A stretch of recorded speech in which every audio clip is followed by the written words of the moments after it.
Hello and welcome. I'm Rashan Gidwani and you're watching the World Report on NewsX World. Let's take a look at the top headlines for this hour. U.S. Secretary of War Pete Hegseth confirms that the U.S. was behind the deadly strike on an Iranian frigate that killed at least 80 people as it was sailing close to the Sri Lankan coast. The U.S. had carried out a submarine torpedo strike on the warship off the south coast of Sri Lanka. U.S. Defense Secretary Pete Hegseth confirmed the U.S. killed the Iranian official responsible for a 2024 plot to assassinate President Donald Trump. This targeted strike prioritized the unit leader as a high-value asset during the ongoing military campaign. The Iranian Revolutionary Guard Corps has formally declared full control over the Strait of Hormuz, enforcing a naval blockade on all oil tankers. Israeli jets have expanded their Lebanon campaign, striking the Hazmieh district near Beirut's presidential palace and several foreign embassies. U.S. Treasury Secretary Scott Bessent says global tariffs of 15% to take effect this week. He also added that he firmly believes that tariff rates will return within 5 months to the levels prior to the Supreme Court ruling that struck down reciprocal duties initially imposed on partner countries. The U.S. State Department issues a blanket Depart Now mandate for all U.S. citizens in the UAE, Saudi Arabia, Qatar, Israel, and Jordan. Officials warn the window for safe departure is closing rapidly as regional airspace disruptions become systemic. Crude futures jumped 8% this morning after Tehran signaled a re-evaluation of maritime transit rights in the Strait of Hormuz. While no physical blockade is in place, the IRGC warning has sent insurance premiums for VLCC tankers to record highs, with analysts warning of a chokehold on 21 million barrels per day. Russia prepares to redirect 9.5 million barrels of crude oil to India to bypass current Middle East shipping disruptions. This immediate relief effort aims to stabilize Indian refineries while global supply lines remain under heavy pressure. And here are the top stories for the hour. U.S. Defense Secretary Pete Hegseth confirmed that an American submarine sank the Iranian frigate IRIS Dena on March 4, 2026, off the southern coast of Sri Lanka. The ship, which had been returning to Iran after participating in the Milan 2026 naval exercise, was struck by a torpedo in international waters. The attack resulted in the loss of almost 150 sailors, with 87 bodies recovered so far. 61 sailors remain missing and 32 survivors are receiving medical treatment. Hegseth called the strike quiet death and noted that this marked the first such attack on an enemy since World War II. Listen in to the statement made by the U.S. Secretary of War.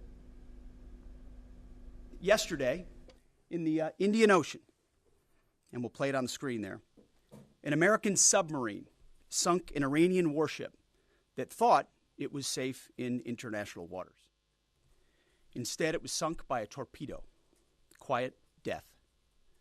The first sinking of an enemy ship by a torpedo since World War II.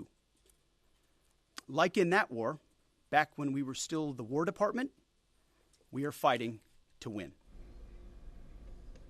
And now joining us is Collins Chong-Yu Kiet, Foreign Affairs Security and Strategy Analyst, joining us from Kuala Lumpur. Sir, to what extent do you believe the U.S. is essentially trying to redirect the attention away from their objectives and intentions by being in Iran? And what do you believe their objectives and intentions are to begin with, please? Well, we have seen this is definitely, a psychological and strategic messaging to Iran, of course also to Russia and China, and specifically to Iran that, you cannot operate safely anywhere.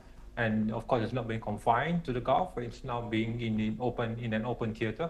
And of course, the U.S. still dominates in terms of underwater warfare. and that the messaging is that Iran's navy can be dismantled systematically, and of course this is also being seen as a strong deterrent message in the affairs of the Hormuz Straits, and of course, and this is on top of the ongoing successes being seen by the U.S. Navy in terms of targeting the Iranian Navy, and this, the messaging being seen is that the Iranian Navy has been decimated, has been destroyed. This is to project, momentum to undermine the Iranian morale, to reassure also U.S. allies in the Gulf that there's still this unmatched U.S. dominance in all theaters, whether it's in the naval capacity, whether it's in air power, and of course also the messaging is also being directed to Russia and China, that the U.S. still maintains unmatched dominance in the Indian Ocean specifically, and that and there's no way for them to intervene even if they want to, and still Iran still lacks the ability to project power to have this kind of blue water capacity, and the same goes for Russia, and mostly the same goes for China as well.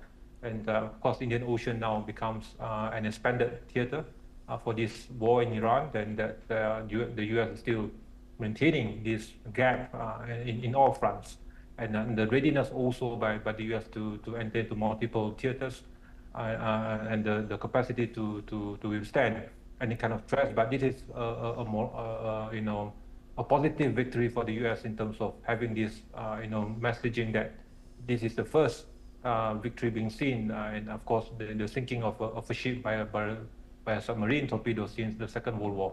This is definitely a big thing, and of course it will add on to the momentum moving forward to the current conflict in Iran now. Now, adding on to that momentum, essentially today I shared that ASEAN has expressed their concern over the regional war that is escalating in the Middle East. To what extent is Malaysia going to essentially step in? Do you have any intel on that?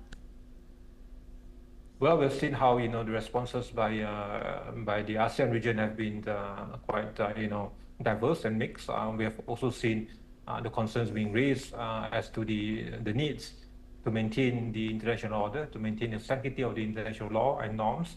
Of course, these condemnations and protests against this move have been prevalent in most of the ASEAN states, including Malaysia, and of course using diplomatic channels to express the discontent, and of course the pressure on the multilateral platforms, including the United Nations, to oppose these unilateral moves that have been seen to violate the sanctity of the international law.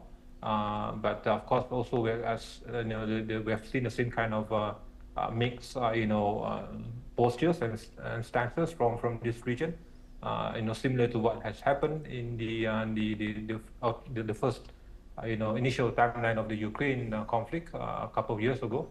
And we will see similar, of course, postures being seen not only from the ASEAN region, but of course, these gaps and of course differences even within the U.S. allies in Europe, of course in other regions from different parts of the world. Please stay with us, sir. We'll be right back with you. Thank you. Next up, U.S. Defense Secretary Pete Hegseth has dismissed China and Russia as non-factors in Washington's decision-making when it comes to the war against Iran. Russia and China have long-standing diplomatic and trade ties with Iran, while Russia has close military links to the country. Both Moscow and Beijing have criticized the U.S.-Israeli war to topple the Iranian government and destroy its military. Listen in. What is your message to Iran's allies, namely Russia and China, who have called for an immediate end to hostilities? I don't have a message for them, and they're not really a factor here. And our issue is not with them, it's with the nuclear ambitions of Iran. And now Collins Chong, UKIET Foreign Affairs, Security and Strategy Analyst, joining us from Kuala Lumpur, joins us live again to essentially share his perspective on this. Sir, what do you make of this statement made by Pete Hegseth? And do you see China essentially stepping in since they have trade deals with Iran? To what extent can China essentially take a back seat on this regional war that, in my mind, is going to escalate and last 4 to 5 weeks? Please. Well, we have not seen the direct, of course, we have seen the limited impact the Chinese support system and weapons being used, both in the case of Venezuela and both in the case of Iran now, in terms of air defenses, in terms of the capacity to withstand airstrikes. And of course, also there's no formal military alliance between Iran and China, including with Russia. There's no mutual defense treaty. Of course, there have been strategic partnerships, there have been illicit trade and all that, but neither power is obligated to intervene. Of course, they are now both constrained to the capacity to only exert pressure on the US, and of course to express condemnations about these attacks. But I agree totally with Hegseth that there's not a factor here, and of course neither power is also prepared for an escalation in the Middle East, and both are also being constrained by their own priorities. Of course, Ukraine is the ultimate factor for Russia, and it remains to be seen now for the case of Taiwan. Of course, it might be tempted to test the waters with possible moves on Taiwan now that the US is again being distracted by another theater in West Asia and in the Middle East, apart from, of course, Ukraine, and that remains to be seen. But and of course, China is focusing on ensuring that Taiwan deterrence still remains the ultimate red line. And of course, also in terms of the ability to project power, both powers are also constrained in this regard. Russia lacks major naval forces in the region and the capacity to execute them, and China has limited operational capability beyond the immediate waters, as compared to the dominance of the US in this part of the world. And of course, and this effectively also we have seen how the move by President Trump in Iran now also has checkmated the ultimate future resilience and the fallback option of China, especially by using Taiwan as yet another proxy in terms of also elevating its energy security. And this has also set back years or even decades of future oil or energy security for China and for Russia, of course, in terms of weapons, and of course to ensure that this link is decimated, and of course to ensure that the power gap still remains on the hands of Washington. So I don't see any future calling or future factors that will involve the direct intervention of both Moscow or Beijing, at least for the next couple of weeks or decades or months, and that there's simply no underlying benefit for both powers to be involved, and we should further undermine their own readiness, and which should be used as a pretext by the US also to frame this as yet another uncalled for act by both powers. Now, in the short term, oil transport essentially or supply will be diminished, and in the long term, I would like to ask you, being that you're in Kuala Lumpur, do you have any intel rather on how Malaysia is going to cope with instances like this? Does Malaysia have renewable energy sources to essentially cope in the future, please? Yes, of course, we have seen how this will have this profound impact. Of course, not only on the country of Malaysia, but of course to the Southeast Asian region and to other parts of the world who have been also very much in reliance on the trade routes and of course being the supply chain resilience, as well as of course the need to have stable supplies and the need also to preserve energy security. And in terms of oil prices, and of course Malaysia is also an oil producing nation, and of course risks are still there, but of course we have been also been profound in calling for swift de-escalation measures and a return to diplomatic platforms. And of course this impact is still being calculated in terms of initial impact and of course long-term impact in terms of also oil prices and the need to preserve the integrity and sanctity of the international order and the international law, which this region has been at the forefront in protecting this call for the normative preservation of this international law. But moving forward, as what we have seen before, arms races are still prevalent, and spiraling security dilemma in this region, in particular, of course, the fear also of neighboring powers, especially China, and there's still this profound integrated systemic needs for the US support system, the US security umbrella, to most of the nations in Southeast Asia who have been yearning for this security support from the US in deterring any potential, power flexing or any moves by China in this region, especially with regards to South China Sea. And also that still remains as part of the priorities for the region, although then, this region is also dependent economically with China. Still, the security considerations will also, take place, and it remains a strategic dilemma for this nation, but for this region especially. But there's a need to be seen to continue to be aligned with the call by other nations, by multilateral platforms, to criticize this move in Iran and to stand with the need, the importance of upholding the sanctity of the international law. Thank you so much for joining us, sir. Much appreciated. Now, moving on, the U.S. Senate is set to vote later today on a Democratic-led resolution that would require U.S. forces to be withdrawn from hostilities in or against Iran not authorized by Congress, according to Minority Leader Chuck Schumer and co-sponsor Senators Tim Kaine and Adam Schiff. The resolution cites the 1973 War Powers Act, mandating withdrawal within 60 days unless Congress approves continued operations. No timeline is set in the bill, and withdrawal would occur only if the measure passed and President Trump signed it. Meanwhile, Republican opposition is expected. Senator Josh Hawley confirmed he will vote against the resolution, and without support from some Republicans, the measure is unlikely to advance.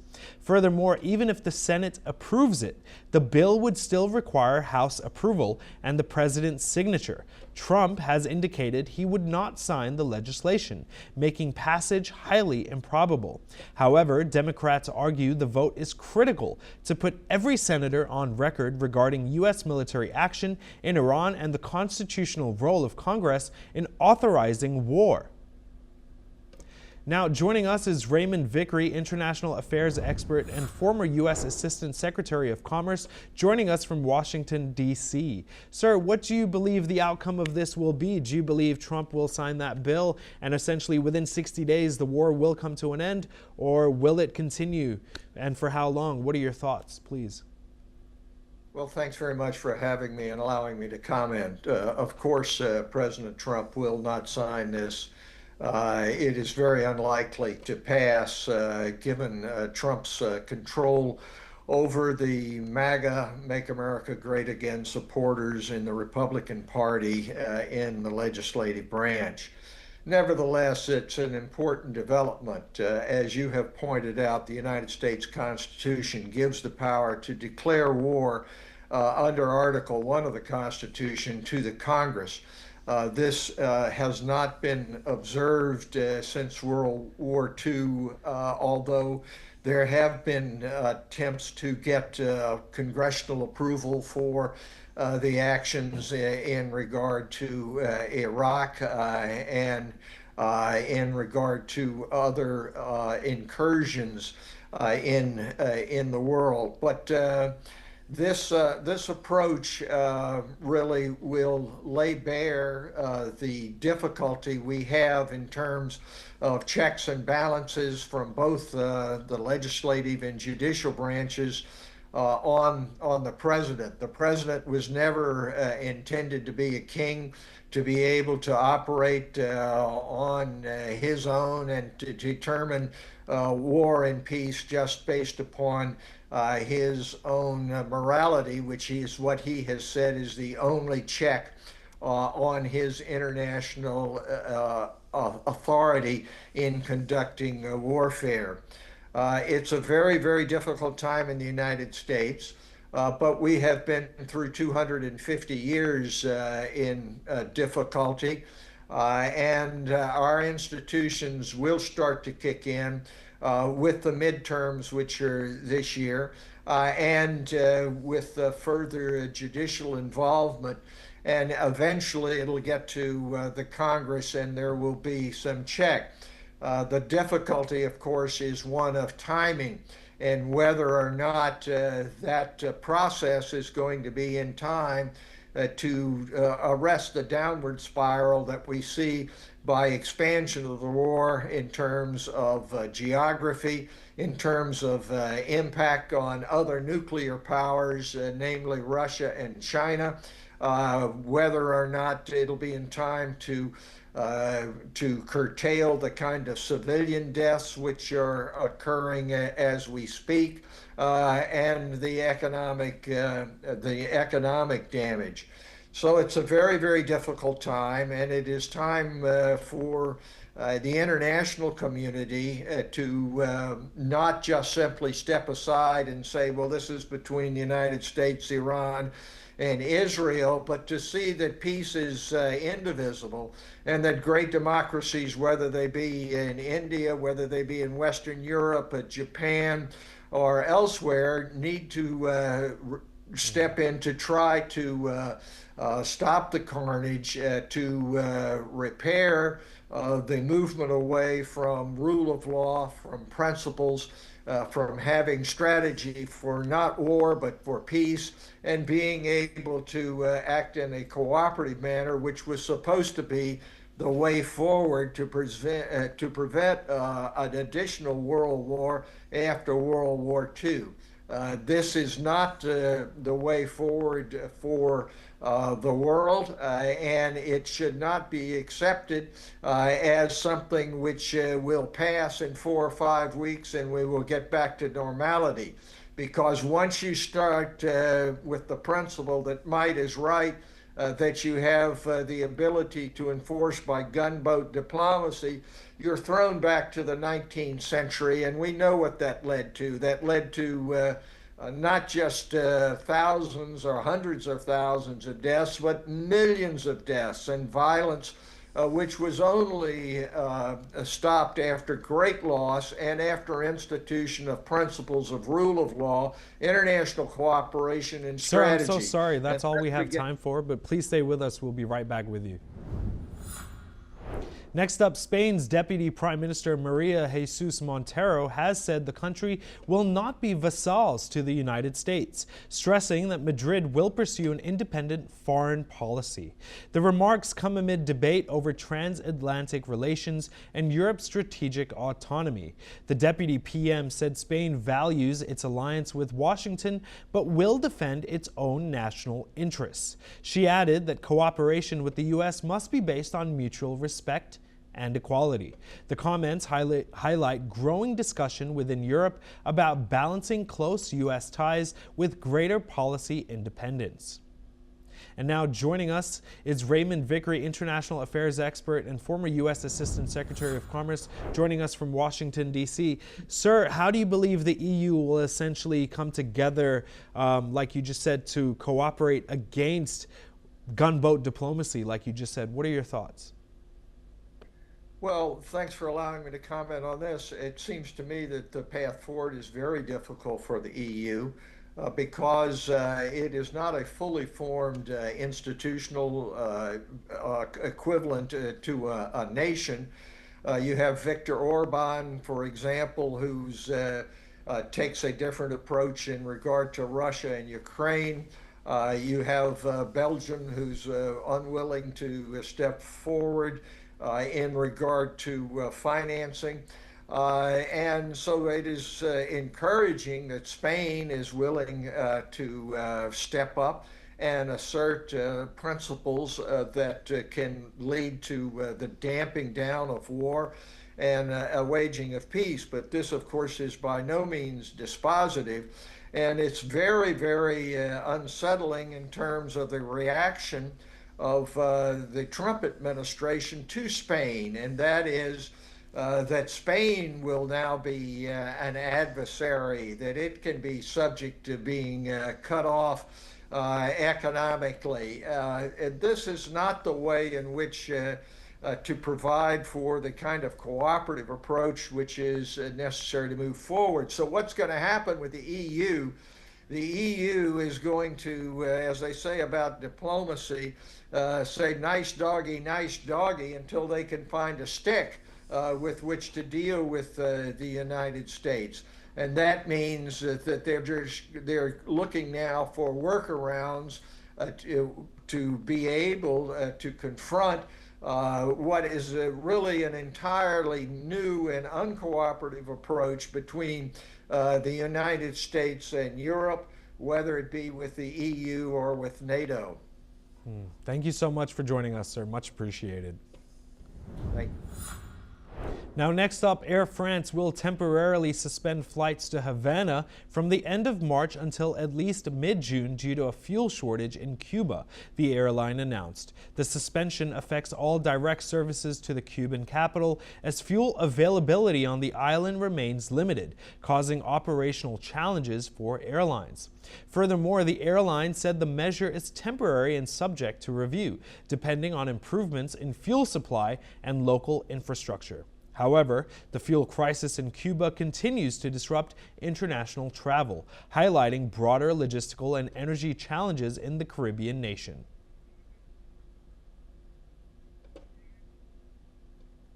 That's all we have time for. Keep watching NewsX World for more news updates from around the world.